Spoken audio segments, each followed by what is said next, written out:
To Kill a Mockingbird Chapter 1. When he was nearly 13, my brother Jem got his arm badly broken at the elbow. When it healed and Jem's fears of never being able to play football were assuaged, he was seldom self-conscious about his injury. His left arm was somewhat shorter than his right.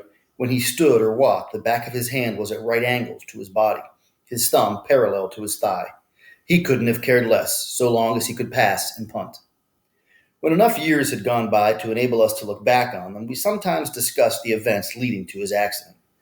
I maintained that the Yules started it all, but Jem, who was 4 years my senior, said it started long before that. He said it began the summer Dill came to us, when Dill first gave us the idea of making Boo Radley come out. I said if he wanted to take a broad view of the thing, it really began with Andrew Jackson. If General Jackson hadn't run the creeks up to the creek, Simon Finch would never have paddled up the Alabama, and where would we be if he hadn't? We were far too old to settle the argument with a fistfight, so we consulted Atticus. Our father said we were both right. Being Southerners, it was a source of shame to some members of the family that we had no recorded ancestors on either side of the Battle of Hastings. All we had was Simon Finch, a fur-trapping apothecary from Cornwall, whose piety was only exceeded by his stinginess.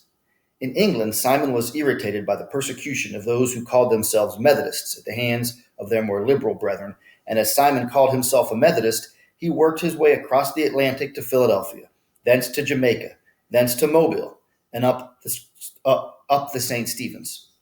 Mindful of John Wesley's structures on the use of many words and buying and selling, Simon made a pile practicing medicine.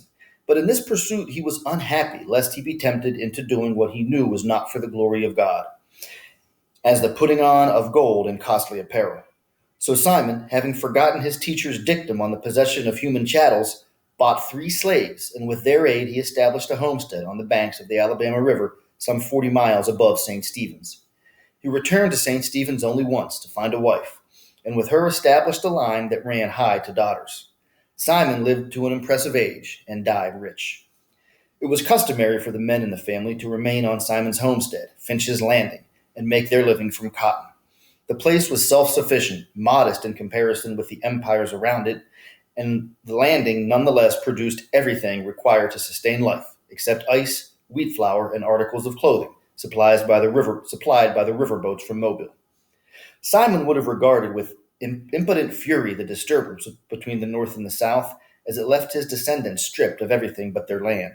Yet the tradition of living on the land remained unbroken until well into the 20th century, when my father, Atticus Finch, went to Montgomery to read law, and his younger brother went to Boston to study medicine. Their sister Alexandra was the Finch who remained at the landing. She married a taciturn man who spent most of his time lying in a hammock by the river, wondering if his trot lines were full. When my father was admitted to the bar, he returned to Macomb and began his practice. Macomb, some 20 miles east of Finch's Landing, was the county seat of Macomb County. Atticus's office in the courthouse contained little more than a hat rack, a spittoon, a checkerboard, and an unsullied code of Alabama. His first 2 clients were the last 2 persons hanged in the Macomb County Jail. Atticus had urged them to accept the state's generosity in allowing them to plead guilty to second-degree murder and escape with their lives. But they were Haverfords, in Macomb County a name synonymous with jackass. The Haverfords had dispatched Macomb's leading blacksmith in a misunderstanding arising from the alleged wrongful detention of a mare. They were imprudent enough to do it in the presence of 3 witnesses, and insisted that the son of a bitch had it coming to him was a good enough defense for anybody. They persisted in pleading not guilty to first-degree murder, so there was nothing much Atticus could do for his clients except be present at their departure, an occasion that was probably the beginning of my father's profound distaste for the practice of criminal law. During his last 5 years in Macomb, Atticus practiced economy more than anything. For several years thereafter, he invested his earnings in his brother's education. John Hale Finch was 10 years younger than my father, and chose to study medicine at a time when cotton was not worth growing. But after getting Uncle started, Atticus delivered a reasonable income from the law. He liked Macomb. He was Macomb County born and bred. He knew his people, they knew him, and because of Simon Finch's industry, Atticus was related by blood or marriage to nearly every family in the town. Come back for part 2 in just a second.